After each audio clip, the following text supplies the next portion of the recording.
Hello. Okay, so here are your moves just to keep that hip, glute, leg pain at bay, and to even alleviate it if it's still kind of there. There's very little here that you don't recognise, which will probably make it easier to do because you know them already. First one is cat cow. We're going to do a lot of work on just kind of getting your spine moving. So you know this one, pushing through your palms, pushing through the soles of your feet. Tuck your bum, so bring your pockets towards the back of your knees basically. Tuck your chin and push through your hands, and that should be getting some nice length in your spine. And then the opposite, you bring your belly to the ground, bring your chin up, just getting your spine into the two different shapes. As many as you want, 5 to 10 of those depending on how it feels. Slowly, just to really feel everything opening up. Complement that then with glute bridge. Make sure your shoes are off and you are pushing through the soles of your feet, so your baby toe, big toe and heel, creating almost an arch with your foot if you can think of that. Tuck your bum again and lift. Even hold this one, breathe, keep tucking your bum and keep a nice straight angle here. It's going to open up the front of your hips. If you find it hurts your lower back, just move your feet in a little bit more and it should really help that. We'll start with that one. It doesn't really matter the amount of time, like 30 seconds would be lovely. And when you get used, if you get to a point where that's quite easy and you get no pain, you can change it to a heel bridge, which is this one. So we know this one classes on. So are your heels are up, tuck your bum and lift. So just a little bit harder.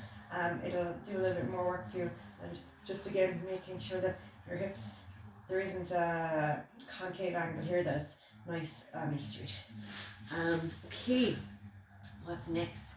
Quad openers. Your leg is on a couch or whatever. The first one, so you're in a lunge. The first one, you're just leaning forward and back, tucking that bum again as much as you can. Do about 10 of those. The second one is where you you bring this one while you're reaching forward. You bring that same arm over, just really getting into the front of that hip. And then the third one, arms up overhead, and you're rotating your upper body each way. So about 10 of each of those would be lovely. The hamstring one then, this is kind of from the running class, which you should know.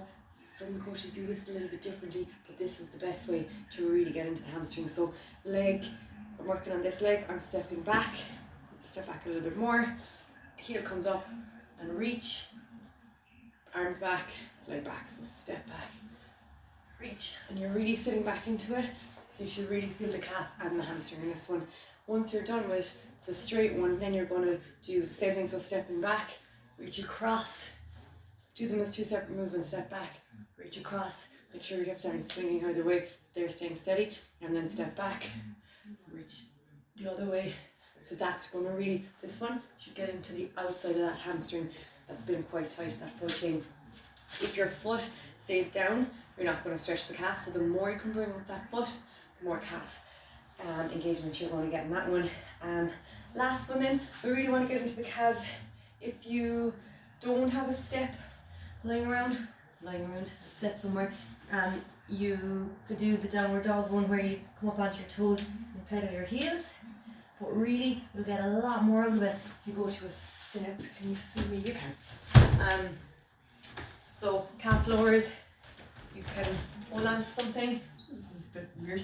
I have one leg for balance and the other one is what I'm working on. So I'm coming right up onto my toe and then we're all the way down till my heel is below the level of the step.